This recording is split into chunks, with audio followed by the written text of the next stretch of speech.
sterilisasi dari alat-alat yang digunakan untuk membuat sediaannya terlebih dahulu. Selalu diawali dengan sterilisasi.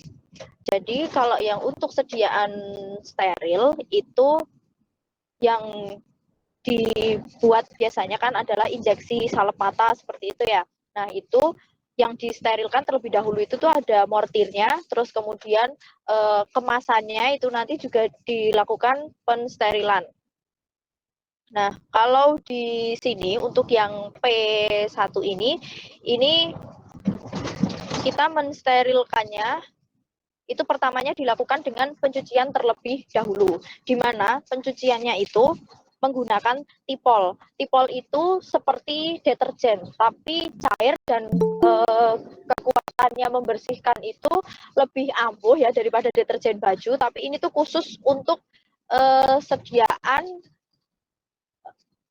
yang padat gitu loh, seperti alat-alat gelas itu ampuh untuk membersihkan bakteri-bakteri yang menempel pada alat-alat gelas tipol ini. Nah, cara pencuciannya itu nanti untuk yang glassware itu nanti semuanya direndam dulu ke dalam tipol. Jadi direndam dulu ke dalam tipol selama 1 hari. Terus kemudian nanti untuk yang karet itu nanti dilakukan perendaman dulu pakai HCl. Terus kemudian nanti kalau sudah dilakukan pembilasan ya, jadi tipol yang pertama itu nanti dilakukan perendaman selama 1 hari, terus kemudian nanti larutannya dibuang. Setelah larutannya dibuang, direndam lagi pakai tipol lagi. Perendamannya pakai tipol yang terakhir itu cukup 1 jam saja. Setelah itu nanti tipolnya dibuang lagi. Baru kalau sudah nanti dilakukan pembilasan pakai air, kemudian nanti baru dimasukkan ke dalam autoclave. Ini kalau untuk yang karet tutup dari vial itu masuknya di autoclave. Tapi kalau yang untuk alat-alat gelas itu nanti masuknya di oven. Itu. Nah, di sini nanti kalau yang untuk glassware ya, jadi ini untuk yang botol infus, terus kemudian vial itu nanti masuknya di oven. Kalau autoclave kemarin suhunya berapa Bapak Ibu? Masih ingat autoclave suhunya berapa? Di kemarin yang teori FTS steril suhunya berapa? Halo? 121 bukan ya Bu ya? Benar, 121 Bu, 121 selama 4 menit. Selama 15 menit. 121 selama 15 menit. Terus kemudian kalau yang oven itu nanti di set suhunya 200 derajat selama 1 jam. Itu. Nanti kalau untuk yang oven itu untuk alat-alat gelas, tapi kalau yang untuk karet-karet itu nanti masuknya di autoclave. Baik, lanjut. Di P2, karena P1 itu isinya hanya seperti itu, memang hanya sterilisasi dari alat saja. Oke, maaf ya Pak Bu.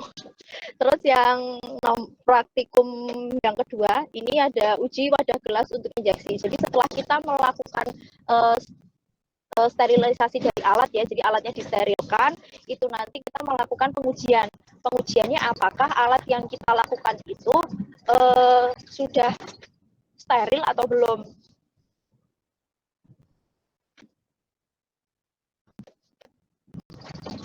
Jadi di sini karena untuk yang kita lakukan tadi adalah karet dan juga alat-alat gelas, itu nanti di sini kita dari alat yang sudah disterilkan itu tadi, itu kita pertamanya nanti membuat aqua bebas CO2 terlebih dahulu. Cara membuatnya aqua bebas CO2 bagaimana Bapak Ibu?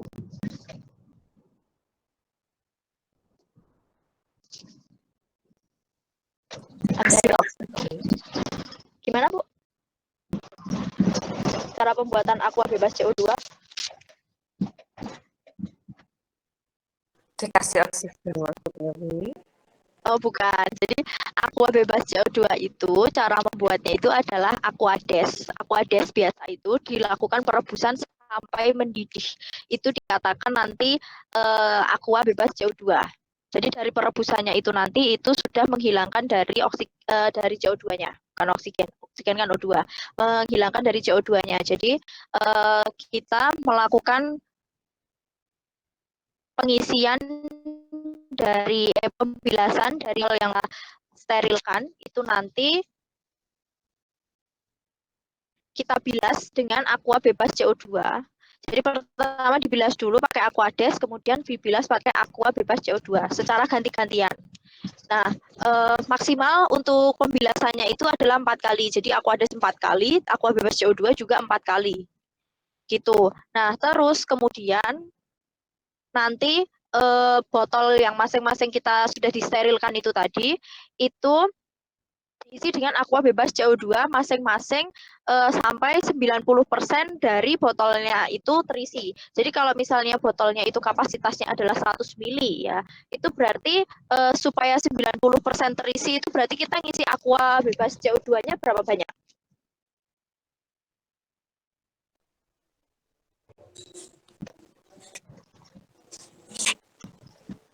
Kalau misalnya botolnya 100 mili, berarti kita ngisi 90 mili. 90 mili, ya betul. Jadi tadi dari botol yang sudah disterilkan itu tadi kita bilas dengan aqua bebas CO2 dan juga aquades secara berganti-gantian. Terus kemudian baru diisikan dengan aqua bebas CO2 di mana masing-masing sampai 90% dari volumenya itu terisi. Lalu nanti mulut botolnya itu nanti ditutup pakai aluminium foil, di mana aluminium foilnya itu tadi sebelumnya sudah dibilas dulu pakai aseton untuk mensterilkan dari tutup aluminium foilnya itu. Nanti botolnya itu kemudian dimasukkan ke dalam autoclave. Jadi tadi botolnya yang ada isinya aqua bebas CO2 itu tadi ya, yang 90% itu tadi, itu dimasukkan ke dalam autoclave, disterilisasi selama 115 derajat selama 20 menit atau 121 derajat selama 15 menit. Nanti setelah sudah selesai dalam sterilisasinya dengan autoclave itu nanti botolnya dikeluarkan sebentar untuk ya penyesuaian suhunya ya, dengan di autoclave kan tadi panas, ini disesuaikan dengan di suhu ruang. Kemudian nanti 100 mili dari isi botol itu tadi dituangkan ke dalam Erlenmeyer atau 90% dari isinya yang ada di dalam botol itu tadi dituang ke dalam Erlenmeyer, kemudian nanti kita lakukan titrasi. Nah, titrasinya ini itu nanti pakai indikator metil merah ya ini. Ini pakai metil merah, bukan metal merah tapi metil merah. Pakai indikator metil merah sebanyak 5 tetes. Nah, indikator ini nanti kan fungsinya untuk kita mengetahui apakah titrasinya itu nanti tuh berhentinya itu tuh di kapan gitu. Nah, ini nanti titrasinya itu tuh berhenti ketika nanti larutannya itu sudah berubah menjadi warna pink.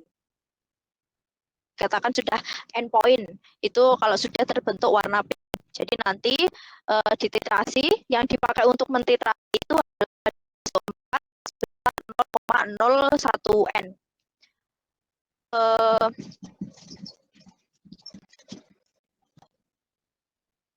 Kita ngeceknya adalah untuk wadah yang berkapasitas 100 mili itu dibutuhkan tidak lebih dari 1,5 mili H2SO4 0,01 N. Jadi ini nanti hasilnya itu dikatakan baik ya. Semisal kalau untuk wadah kapasitasnya itu 100 mili, itu nanti kita lakukan titrasi, itu jadi H2SO4 yang diperlukan itu sebanyak 1,5 mili. Itu dikatakan kalau botolnya itu berarti memang sudah steril. Itu jadi yang dibutuhkan H2SO4-nya adalah 1,5 mili. Kemudian kalau untuk wadah yang berkapasitas lebih dari 100 mili itu diperlukan tidak lebih dari 0,5 mili H2SO4.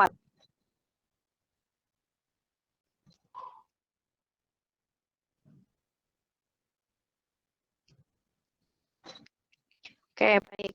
Jadi yang baik itu kalau yang di atas 100 mili, kapasitas botol di atas 100 mili itu diperlukan 0,5 mili H2SO4. Kalau yang untuk kapasitas 100 mili itu diperlukannya 1,5 mili H2SO4 gitu. Bisa diterima Bapak Ibu? Atau ada yang mau ditanyakan?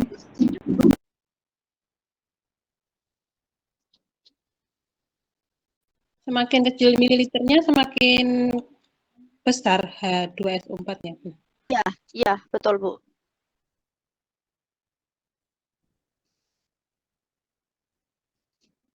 Jadi kenapa di sini kita perlu pakai metil merah, terus kemudian dititrasinya itu pakai asam, karena di sini kita mau ngecek ya kadar kebasahan dari botolnya itu.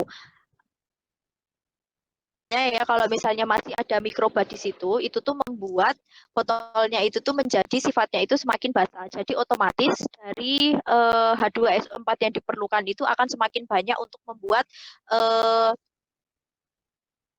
sampai endpointnya itu tuh adalah netral gitu loh. Tadi kan sifatnya misalnya basah, terus kemudian dikasih metil merah, dan yang dipakai untuk mentitrasi kan H2SO4. Semakin ditambah H2SO4 kan otomatis nanti akan semakin netral ya. Nah, tetapi ketika itu nanti sifatnya itu basah sekali, berarti kan otomatis di dalamnya situ itu ada cemaran bakteri atau pirogen di dalamnya yang membuat pH-nya akan semakin tinggi atau semakin basah. Jadi otomatis yang diperlukan H2SO4-nya untuk membuat larutannya itu sifatnya jadi netral itu akan lebih banyak. Seperti itu, Bapak Ibu. Bisa diterima? Ya, Bu. Oke, baik. Kemudian kalau yang untuk ini bukan batas kebasahan, tapi di sini adalah mau ngecek batas timbal. Jadi untuk botol ataupun yang digunakan untuk persediaan steril itu tuh tidak boleh ada residu timbal di dalamnya, karena nanti timbal itu dapat merusak jaringan di dalam tubuh. Jadi ini nanti kalau yang untuk batas timbal itu jadi nanti untuk pipet yang ada 10 mili air dari wadah itu tadi. Jadi dari wadah itu tadi kan kita ngisikan 90% dari volumenya ya. Nah itu tadi yang 100 mili kita pakai untuk titrasi, kemudian yang 10 mili kita gunakan untuk melakukan uji batas timbal. Jadi yang 10 mili ini kita gunakan untuk uji batas timbal, kita masukkan ke dalam tabung reaksi. Nanti di dalam tabung reaksi itu kita tambahkan 1 tetes asam klorida dan juga 3 tetes larutan natrium sulfida. Nanti dari hasil campurannya itu tadi kita lihat dari tabung reaksinya itu apakah warnanya berubah menjadi coklat atau tidak. Kalau misalnya warnanya itu nanti berubah menjadi coklat, berarti di dalam botol yang sudah kita sterilkan itu tadi, itu di dalamnya terkandung residu timbal. Seperti itu. Bisa diterima, Bapak Ibu? Atau ada yang mau ditanyakan?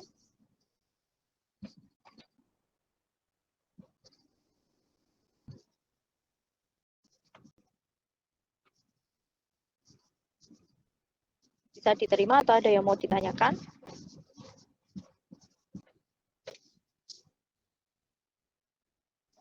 Oke, baik. Kalau sementara belum, oke, baik. Kalau begitu kita masih lanjut dulu, nggih, Pak Bu, ke uji yang berikutnya.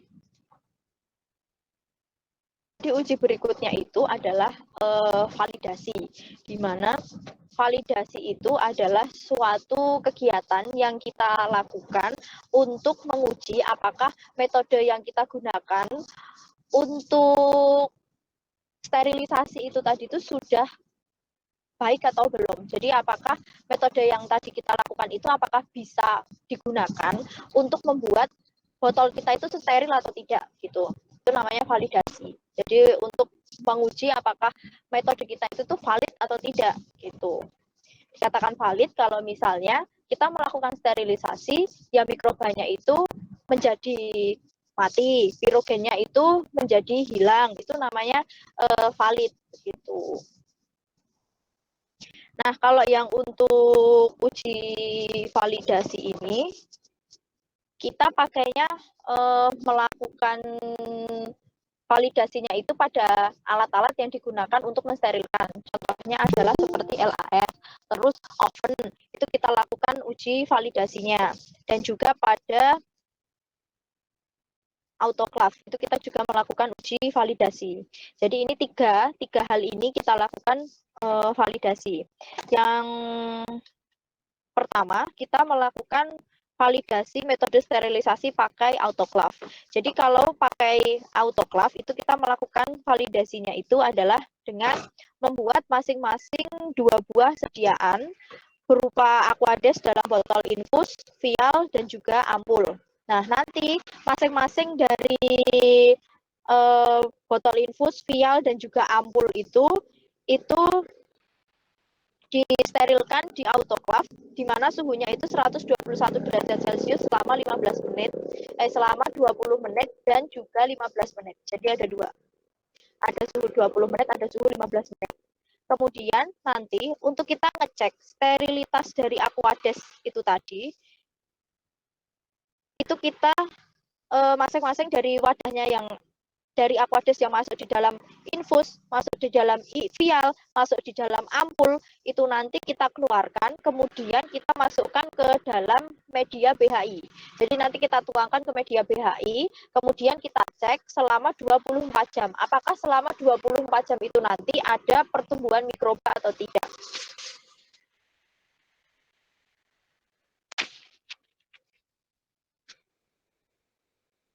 GHI apa, Bu? BHI itu, kepanjangannya apa ya?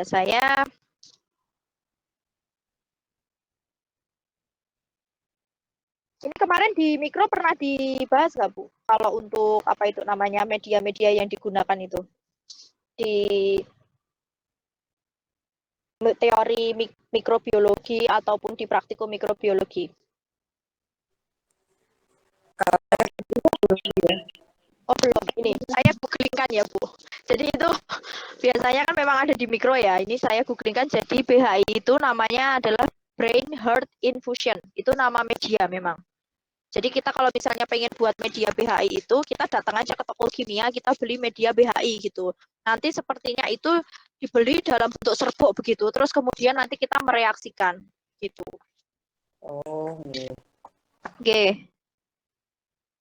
Jadi ini media pertumbuhan untuk mikroorganisme memang. Jadi memang kita mau ngecek ya. Jadi untuk media yang di mana mikroorganisme itu bisa tumbuh dengan baik, kita berikan aquades yang sudah kita sterilkan tadi, yang masuk ke dalam autoclave itu tadi. Kira-kira nih nanti di aquadesnya itu nanti kira-kira muncul apa itu cemarannya apa enggak. Kalau misalnya nanti muncul tumbuh koloni bakteri, berarti dikatakan kalau untuk autoclave-nya itu masih ada kontaminasi dari mikroba, dan juga dikatakan kalau di metode sterilisasi menggunakan autoclave itu belum steril gitu. Jadi belum valid gitu hasilnya. Sampai di sini bisa diterima atau tidak Bapak Ibu?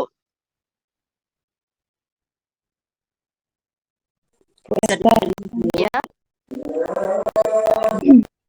Untuk Ada. ngecek koloni bakteri pakai apa, Bu? Pakai mikroskop atau pakai apa? Jadi di kampus kita sudah ada Bu. Sebelumnya mungkin kita repot ya Bu pakai mikroskop.